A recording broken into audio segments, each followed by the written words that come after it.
as was told to me by an African who could recite her ancestry way back to the beginning of time. And when she looked at me to recite my ancestry, I can go to my great-grandfather. And as she said, ain't no African in you. You just an American with black skin. Woo, woo.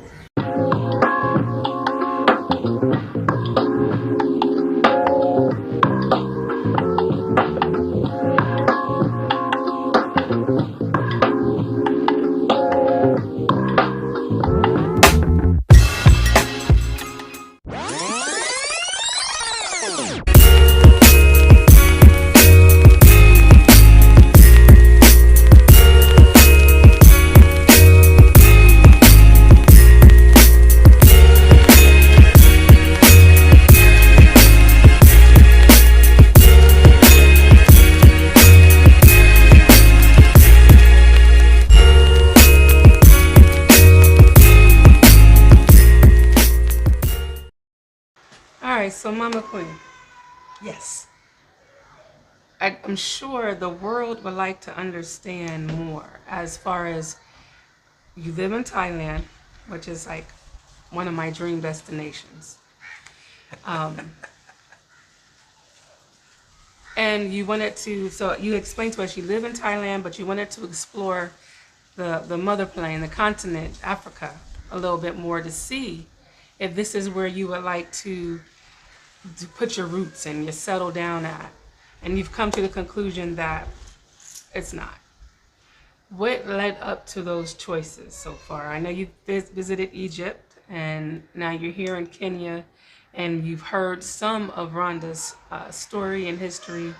So what brought you to the decision that you would probably prefer to retire in an Asian country? Not retire. She made it clear she ain't trying to retire. Well, see, right, she's not living the typical retired concept. Her retirement means I'm done working. Now I'm going to live. Basically, I'm having a new chapter in life. I'm going to live. My new job is to explore the world. So when you decide that you're done exploring, you want to just relax a little bit, maybe you need some care, maybe you need to slow it all down, you think you're going to choose Asia for it. Yes. Well, I've found from my observations, again, talking to people, that, you know, I thought that I would be coming back to the motherland and be embraced in the motherland. And I found that, well, I didn't consider that it's been 400 years since black people were taken out of Africa and exported as slaves to other countries. And the idea of coming back and being embraced by family is not there. The family that we were taken from have been gone for a lot of years, and things have changed. So as I move around Africa, I am treated just like a white person. And What do you mean by that? well, they look at us as a dollar bill. They want a lot of money, whatever money they can get from us. Those that say welcome, you're basically being welcome to come here and spend the money. And it's not like welcome, like if I was to go and visit my family in another country, that they would welcome me. They're not there for the money. I thought it would be like visiting my family in another country. It's not that at all. Now, of course, I don't have family in Thailand either, but I don't feel that I'm looked at as a dollar bill. I don't feel like everybody is trying to make money off of me. They basically just let you live. I can walk on the beach and not be hounded with people who want to beg me for money or sell me things. It's more peace. Also safety. I don't feel completely safe here in African countries. I have been warned not to be outside at night. I don't experience that in Chiang Mai, Thailand, where I'm living. So you have the safety, the frequency. The frequency is different. There's more of a frequency of kindness. In Thailand, people seem to recognize the spirit of you. They look at the spirit in everything. Spirit in the trees. They celebrate their trees. They decorate the trees. They are more, because it's a Buddhist country, they're more into making merit so that in their next life they'll attain a higher status. So the tenet of Buddhism is to express kindness. So the people are very kind, and I appreciate that. Honest. I have found in Africa, I just feel like I am a dollar bill or whatever the denomination of money that's there. And I've just accepted that that's how it is. The people don't have a lot of money who are out, who I'm encountering every day, the people I'm walking down the street with, the people that I take the tuk-tuk rides, they don't have a lot of money. They really depend on tourists. So I accept the fact that I'm a tourist, and I am glad to give them a little extra because I came from the United States. I have a little bit of extra. So then I abandon the idea of being embraced as their brother or sister. And I'm glad to support them as a tourist and hope that when I leave, their memories of me will be good memories of someone who gave a little extra. You know, I try to tip well, to help support the people in Africa who are having a harder time than I am, and just take advantage of the fact that I came from a country where I was allowed to have a little bit more money. So I'm happy to go out and give a little bit to help the people, and just resign myself that I'm a tourist. I'm treated like a white person with brown skin by them. That's how I feel. But that's fine. I've accepted that. It's a beautiful country. There are beautiful people here, and they all are part of the adventure that I want as in my travels, in this life of retirement. So when you're saying Before, I just wanna. So, I already know. I already know what's gonna come after this, right? I know it's gonna be some naysaying. I already know, but it's okay. Everyone has their opinion and their right to give expression. I just want to draw a special attention in her remarks, her latter remarks, toward specifically our African family.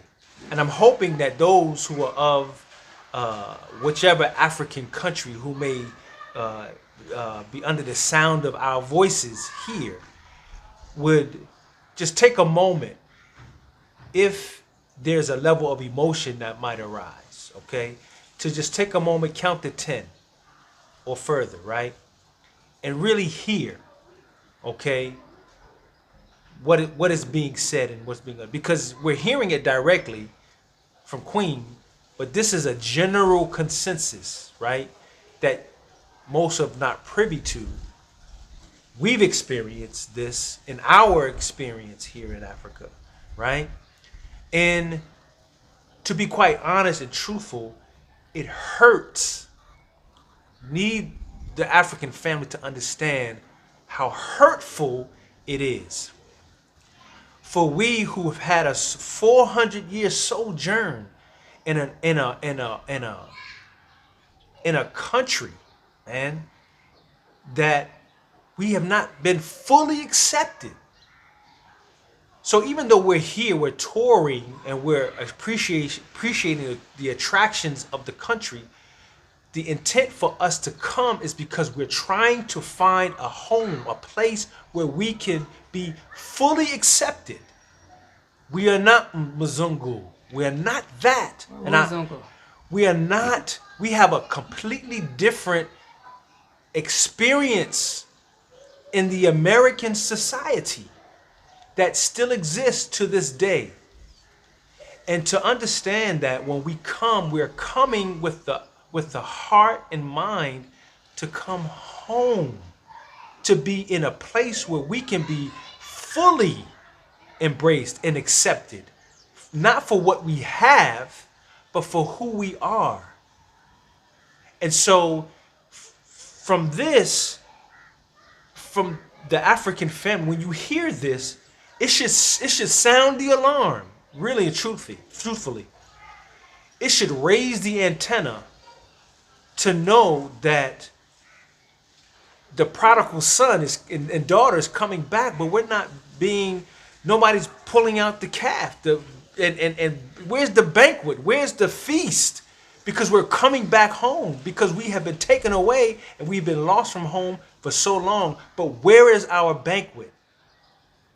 And I think it's more like, I'm sorry about that. I get emotional about this stuff. more like a child that's been stolen from their family, and they've been gone for a long, long, long, long time. And finally, the family finds the child, or the child finds the family, and they come back home. Just to come home and nobody recognizes them. Nobody's welcoming them. They're like, oh, well, you've been gone. You've been So forgotten fall about. in. You Fit don't. in where you get in. Come on, man. So and that's fair. That's fine. We're not. I think he wants the red carpet, but Yes. Most of us just want to feel regular. Listen. Now to say though, she's only been to 2 African countries.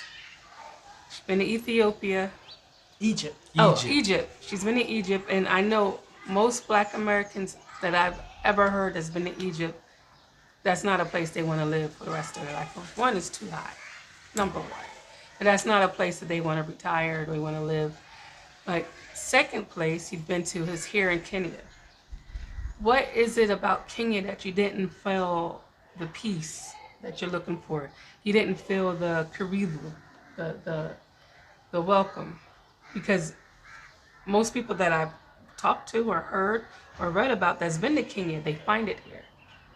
Mama said no, she didn't find that here. I'm curious to know, what is it that you didn't feel? You felt something in Panama, something in Mexico, definitely in Thailand, but in my favorite African country right now, you did not Right feel now. the peace, because I've only been to 3. Kenya is so amazing to my spirit. So I wonder, what can we do, Kenyans? What is it that we need to do to make Mama feel better? Because she didn't feel it. Well, I love Kenya. It's a nice place. It's beautiful.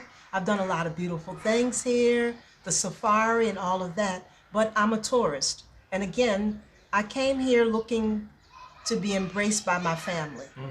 And I didn't find that.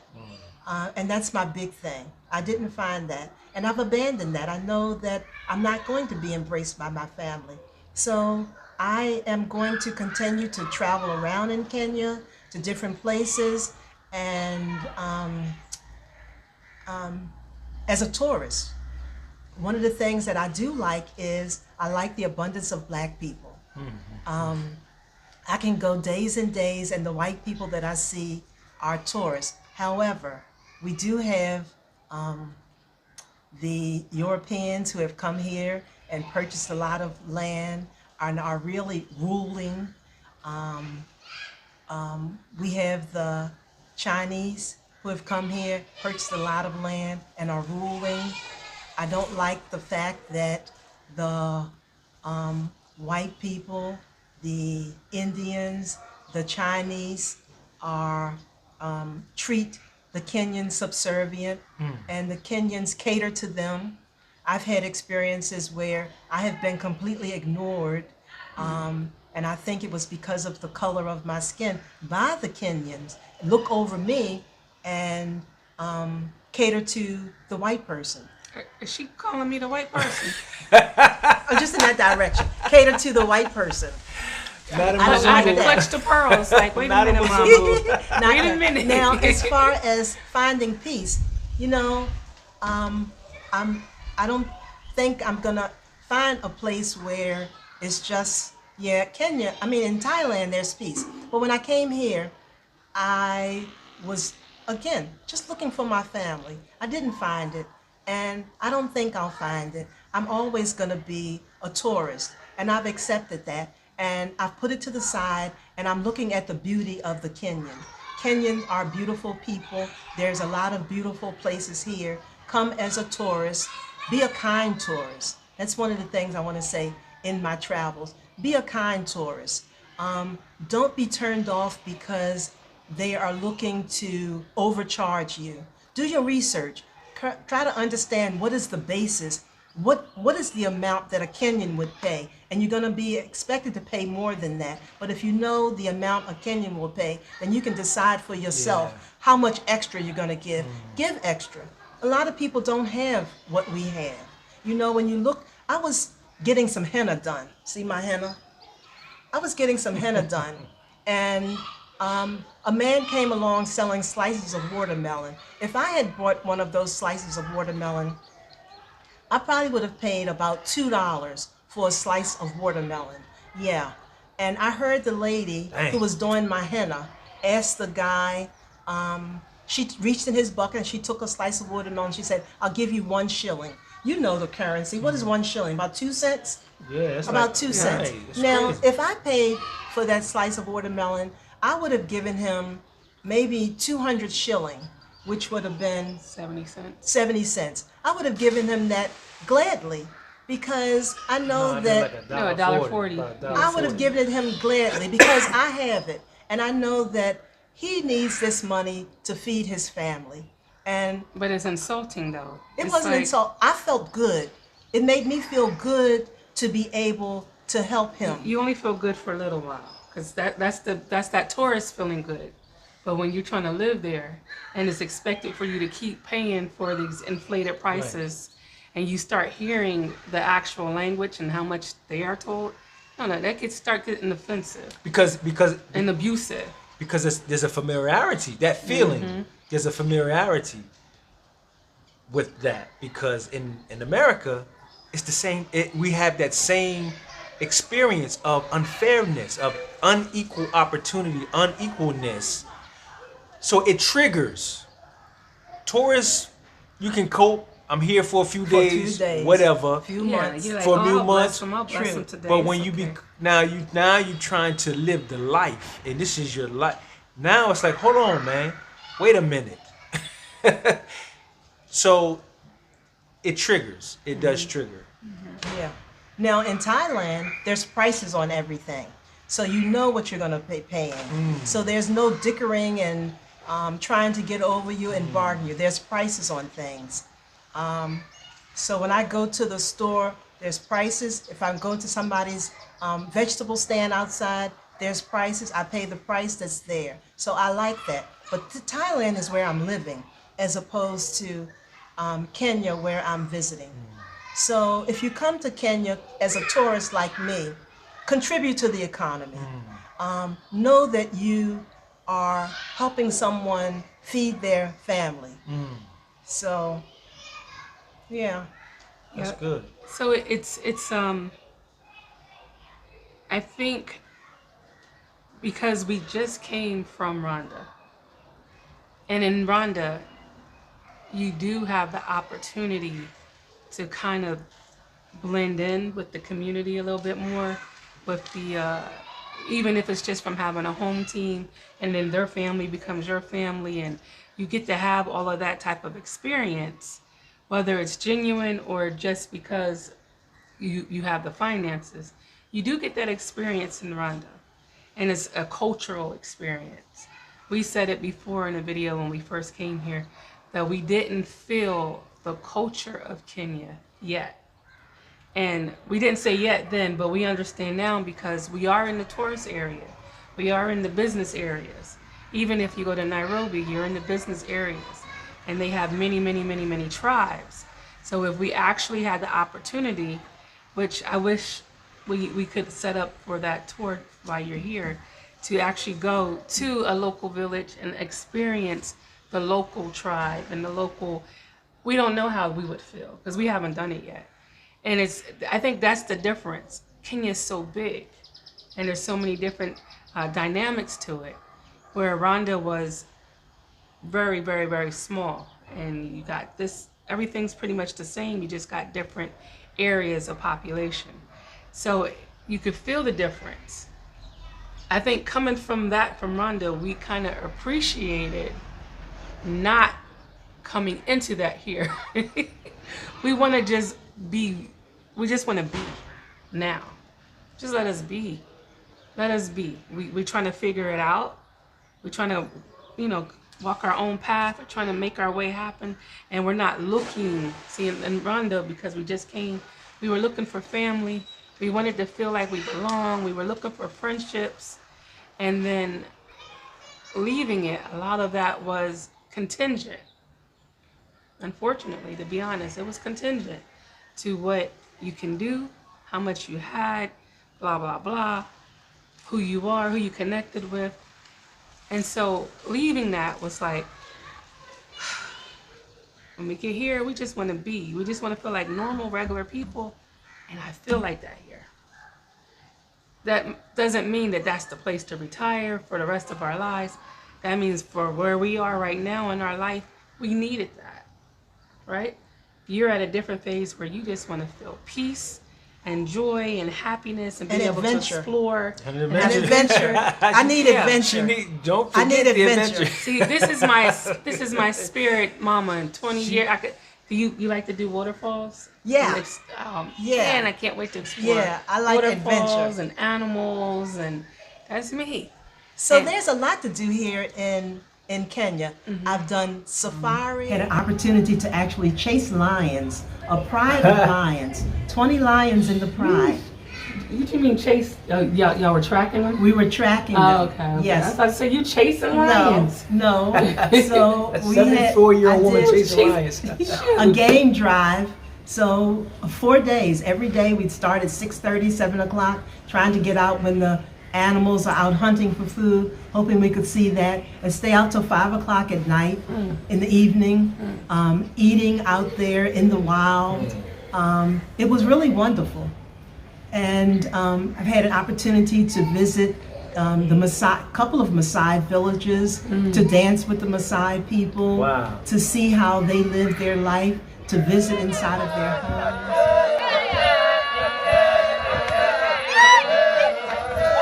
This is a jumping contest.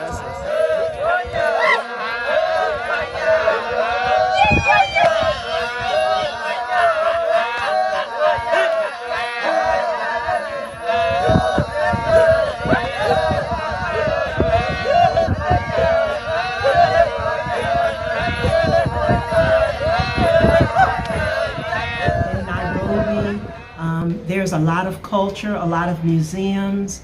I've seen some of the cultural shows they put on there in Nairobi. It's wonderful. I can't wait to experience that. Yeah, a lot to can't do. wait. Then I've come to the coast where I am now here. I went to, I guess you would call it a town, a village, outside of the island of Lamu. So I lived in Shella for 5 days. Now you've told us some funny stuff about Shella. Please share it with me. Shella is a very small community. Well, Shella and a larger area called Lamu, and the streets are very narrow. So there are no cars. They use donkeys as their, I would call them beasts of burden. So I've seen these donkeys carrying large bricks that they're using for construction. But the place is full of donkey poop. So, yeah, when you're walking, as my guide was taking me, trying to show me how to get to a particular place, thinking that if he shows me once, I should be able to find my way back. So when I would call him and say, "Can you help me get back?" He was like, "I showed you." But I'm like, but I wasn't looking. I'm too busy looking down, trying to keep from walking on the donkey poop. And see, that would be him. He's the poop detector. Watch your step. Wait, hold on. I've even asked them, have you all thought about how much money you could make if you could collect this donkey poop and sell it as a fertilizer? That's true. And, again, people don't think outside of the box. Everyone that I made that proposition to told me that you use horse manure for fertilizer. I'm like, you can use donkey poop too. And so I did some research and I showed them how donkey poop is even more a better fertilizer than horse manure. But I thought to myself, if a white man came and told them and came and collected this donkey poop, they would make a lot of money. And so when I walk and I see the piles of donkey poop, in my mind I just think ching ching, ching ching. So people be asking about investment opportunity? Donkey. Invest in some donkey poop for fertilizer. Yeah. And probably power. But we're gonna hear later on down the line that donkey poop in particular is good for octane or good for gas or whatever. You get faster Wi-Fi. Yeah. Yeah. Yeah, coffee beans grow better there. Has more fertilizer. On the coast, you know, this is the Indian Ocean. So I have had beautiful sunset cruises in the evening on the Dhow, which is an old sailboat that they used to use as a way of in their trade, but now they use it as transporting tourists. So I've had private tours on the Dhow, just me and the Dhow driver for sunset. That is so beautiful.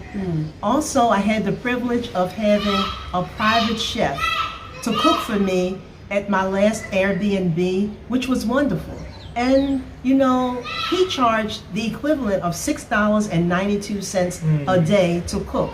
And again, you know, I'm here from the United States. I want to help the economy of my people. And I still call them my people. Right. We have blood, they're blood kin.